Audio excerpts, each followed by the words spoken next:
Hi guys, here is the review of officer on duty Telugu movie. బేసిక్గా ఇది ఒక Malayalam Telugu dubbed crime thriller movie అన్నమాట. Directed by Jeethu Ashraf, Kunchacko Boban, Priyamani, Jagadish మొదలగు వారు మెయిన్ రోల్ నటించారు.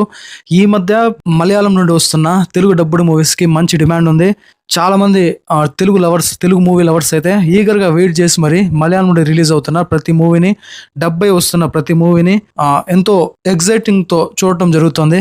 రీసెంట్ గానే ఈ officer on duty movie OTT platform లోకి స్ట్రీమింగ్ వచ్చేసింది తెలుగు లాంగ్వేజ్ లో. ఇప్పుడు ఈ వీడియోలో ఈ ఆఫీసర్ ఆన్ డ్యూటీ మూవీ ఎలా ఉందనే విషయాన్ని మాట్లాడుకున్నాం. వీడియో చాలా ఇంట్రెస్టింగ్ ఉండబోతోంది.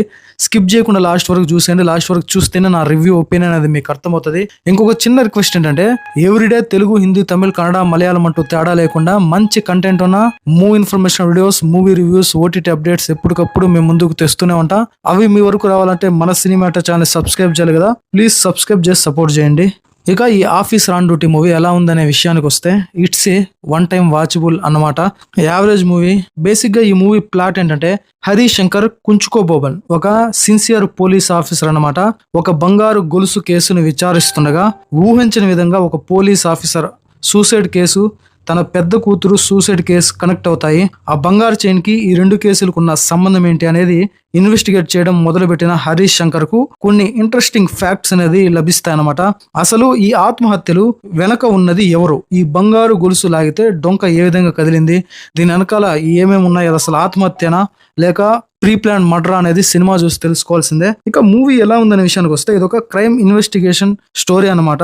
ఏదైతే క్రైమ్ ఇన్వెస్టిగేషన్ స్టోరీలో ఉండే ఆ థ్రిల్, ఆ ట్విస్ట్ ఏదైతే ఉంటాయో అవి ఈ మూవీలో ఉన్నప్పటికీ అంత ఎంగేజ్ చేసే విధంగా ఉండవు. అక్కడక్కడ ఒక థ్రిల్లింగ్ మూమెంట్స్ ని అలా వచ్చి అలా పలకరించుకొని పోయినప్పటికీ లాస్ట్ వరకు ఆ ఎగ్జైట్మెంట్ అనేది లేకుండా పోయింది. ఒక గోల్డ్ చైన్ తాకట్టు పెట్టడానికి వెళ్తే అదొక ఫేక్ గోల్డ్ చైన్ అంటూ, ఆ ఫేక్ గోల్డ్ చైన్ ఇచ్చారంటూ ఓ వ్యక్తి పోలీస్ స్టేషన్ కు రావడంతోనే సినిమా అనేది మొదలవుతుంది అన్నమాట. హీరో అప్పుడే సస్పెన్షన్ నుండి బయటపడి తిరిగి పోలీస్ విధుల్లోకి అయితే చేరతాడు. అప్పుడే ఈ కేసు హీరో దగ్గరికి వస్తుంది.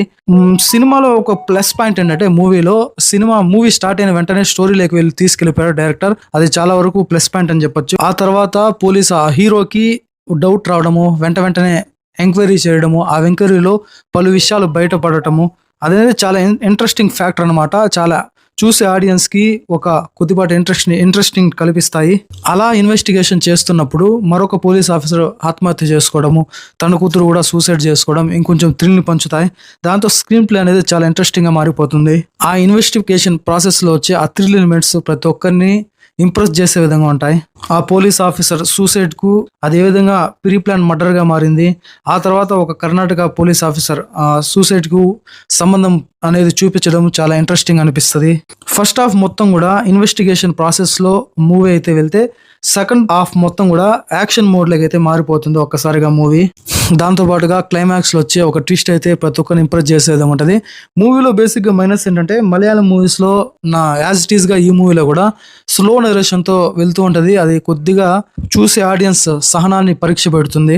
దాంతో పాటుగా మూవీ ఓపెనింగ్ అప్పుడు హీరో ఒక ఇంట్రడక్షన్ లో ఒక అమ్మాయిని ఒక లేడీని కొట్టే సీన్ ఉంటుంది. అది చాలా ఇబ్బందికరంగా ఉంటుంది. అసలు అది పెట్టాల్సిన అవసరం లేదు అక్కడ. ఇక క్యారెక్టరైజేషన్ పరంగా కుంచుకో బోబన్ తెలుగు ప్రేక్షకులు పరిచయమే. ఒక సిన్సియర్ పోలీస్ ఆఫీసర్ గా ఆయన యాక్టింగ్ ఒక సీరియస్ మోడ్ లో వెళ్తూ ఉంటది. ప్రతి ఒక్కరిని ఇంప్రెస్ చేసే విధంగా ఉంటది. ఒక కన్న కూతుర్ని పోగొట్టుకున్న తండ్రిగా తన ఆ ఎమోషన్ సీన్స్ లో కూడా చాలా వరకు రానిచ్చాడనే చెప్పాలి. ఇక కుంచుకో బోబన్ వైఫ్ గా నటించిన ప్రేమని ఆ క్యారెక్టర్ అంతగా పెద్దగా వర్కౌట్ అవ్వలేదని చెప్పాలి. అంత మెయిన్ రోల్ అయితే కాదు అది. ఈ మూవీలో మెయిన్ విలన్స్ ఒక 4-5 మంది ఉంటారు. మొత్తం యూత్ అనమాట.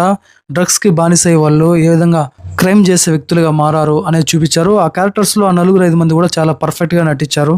బ్యాక్గ్రౌండ్ మ్యూజిక్ బాగుంది. ఓవరాల్ గా ఈ మూవీకి నా రేటింగ్ వచ్చేసి 2.5 out of 5. మీరు ఆల్రెడీ ఈ ఆఫీసర్ ఆన్ డ్యూటీ మూవీ చూస్తుంటే మీకు ఎలా అనిపించిందో కామెంట్ సెక్షన్ లో కామెంట్ చేయండి. ఈ ఆఫీసర్ ఆన్ డ్యూటీ మూవీ వచ్చేసి నెట్ఫ్లిక్స్ ఓటీటీ ప్లాట్ఫామ్ లో తెలుగు, తమిళ్, హిందీ, కన్నడ, మలయాళం లాంగ్వేజెస్ లో స్ట్రీమింగ్ అవుతుంది. నెక్స్ట్ వీడియోతో మళ్ళీ కలుద్దాం. అప్పటి వరకు stay tune. Please subscribe and support. Thanks for watching. జై హింద్.